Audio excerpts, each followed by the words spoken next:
براہ راست آپ کو لیے چلیں گے نائب وزیر اعظم، اور آپ کو بتائیں کہ وزیر خارجہ اسحاق ڈار اس وقت لاہور میں میڈیا ٹاک کر رہے ہیں۔ جب میاں محمد نواز شریف وزیر اعظم تھے 2013 میں، ملک جو تھا وہ یعنی بہت بری حالت میں تھا، اور یہ اس وقت ڈیفالٹ ڈکلیئر کرے گی۔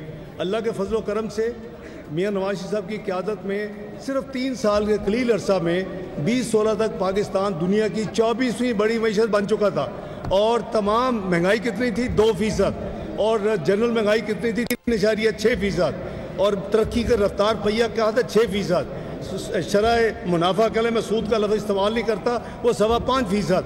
تو پھر جو ملک میں ایک کانسپریسی کے تحت ان کی وزارت عظمیٰ کو ختم کیا گیا، ملک میں افراتفری پھیلائی گئی، ایک جو ہاتھ سے چنے ہوئے تھا 2011 میں، یہ اسی مینار پاکستان کے نیچے کروڑوں روپے لگا کے جس کو انٹروڈیوس کیا گیا تھا، اس کی حکومت لائی گئی، 2018 کے الیکشن چوری کیا گیا، اور اس کے بعد جب انہوں نے چھوڑا تو پاکستان کی معیشت 24ویں دنیا کی معیشت سے 47ویں معیشت بن چکی تھی۔ یہ آپ حقائق جو ہیں، آپ کا فرض ہے کہ آپ قوم کو شیئر کریں، اور پچھلے جو 16 مہینے تھے وہ بالکل اس نہج پہ پہنچ چکی تھی، ورنہ مسلم لیگ نون کو پی ڈی ایم کو حکومت لینے کا شوق نہیں تھا، وہ اس لیے لی کہ اگر نہ لیتے اور نہ پوری کوشش کرتے تو شاید ملک دیوالیہ ہو جاتا۔ اللہ کے فضل و کرم سے ملک کو دیوالیہ ہونے سے بچایا۔ اب دوبارہ ملک کی معیشت کے لیے دن رات وزیر اعظم شہباز شریف اور ان کی ٹیم کام کر رہی ہے۔ کہتے تھے جو ہے پاکستان تنہائی کا شکار ہے، آج دیکھیں کہ ہر جو بڑی قوت ہے، جو بڑے ممالک ہیں، وہ پاکستان کے ساتھ اپنے سفارتی یعنی تعلقات کو بھرپور طریقے سے ان کے ساتھ ہو رہے ہیں۔ کوئی دنیا کے کوئی صدور یہاں آ رہے ہیں، کوئی صدور کو ملنے ہم جا رہے ہیں، تو یہ اللہ تعالیٰ کا فضل و کرم ہے۔ انشاءاللہ جہاں ہم کھڑے ہیں ان کی دعاؤں سے پاکستان کو کچھ نہیں ہونا، پاکستان نے دوبارہ ابھرنا ہے، پاکستان دوبارہ ایک معیشی قوت بننا ہے۔ یہ آلریڈی ایٹمی قوت ہے میاں نواز شریف صاحب کے زمانے میں، یہ آلریڈی میزائلی قوت ہے میاں نواز شریف صاحب کے زمانے میں۔ اس کو معاشی قوت بنانے کے لیے میاں شہباز شریف اور ان کی ٹیم دن رات کام کر رہی ہے۔ انشاءاللہ وہ دن دور نہیں جب ہم ان بھور سے نکلیں گے، مہنگائی بھی نیچے آئے گی۔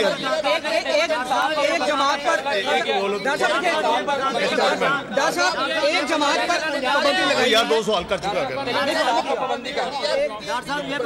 پنجاب حکومت جو ہے وہ عوام کو ریلیف دے رہی ہے جبکہ دوسری طرف سے یار سامنے کی بات کریں، بندی پہ نواز شریف صاحب، شہباز شریف صاحب اور آپ تمام لوگوں کی رائے یہی ہے جو کہ میڈیا کے اوپر وزیر اطلاع دیکھیں بھائی، وزیر اطلاع صاحب نے بڑا کلیئر یہ کہا ہے کہ اپنے اتحادیوں کے ساتھ اپنی لیڈرشپ انہوں نے، دیکھیں ایک چیز تو پروون ہے، یعنی 1.5-2 سال پہلے ایک ای سی پی کے پاس سارا ثبوت موجود ہے کہ وہ فورن فنڈڈ جماعت ہے، اور صرف مسلمانوں نے نہیں دیے، پاکستانیوں نے، اس میں یہودوں نے، عیسائیوں، بہت لوگوں نے پیسے دیے ہوئے ہیں۔ یہ ایک حقیقت ہے جس کو کوئی جھٹلا نہیں سکتا، اور اسی الیکشن کمیشن نے قانون آئین کے مطابق فیصلہ کیا کہ ایک فورن فنڈڈ جماعت ہے۔ اب آگے سن لینا جی، سن لینا، آپ سن لینا، بات کرتے سن تو لینا یار، صبر کریں۔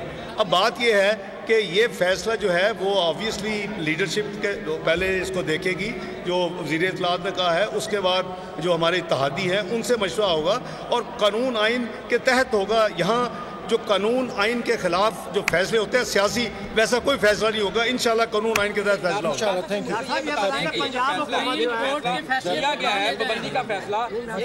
میں ابھی جواب دے دیا نا یار،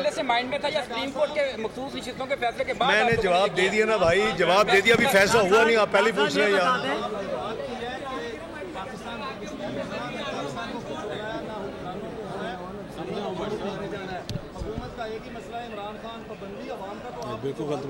بالکل غلط بات ہے، اگر ہم نے کرنا ہوتا تو بہت کچھ ہو سکتا تھا۔ ہم نے قانون آئین کے تحت جو پروسیس ہے، حکومت اس میں کوئی ٹیمپر نہیں کر رہی، نہ صبح شام عمران خان صاحب کی طرح ڈی جی ایف آئی کو بلاتی ہے، نہ ڈی جی نیب کو بلاتی ہے، نہ چیئرمین نیب کو بلاتی ہے، آپ کے سامنے ہے۔ تو اس لیے بات یہ کیبنٹ اپنا کام کر رہی ہے، اور جو قانون آئین کے تحت جو معاملات ہیں وہ خود بخود طے ہو جائیں گے۔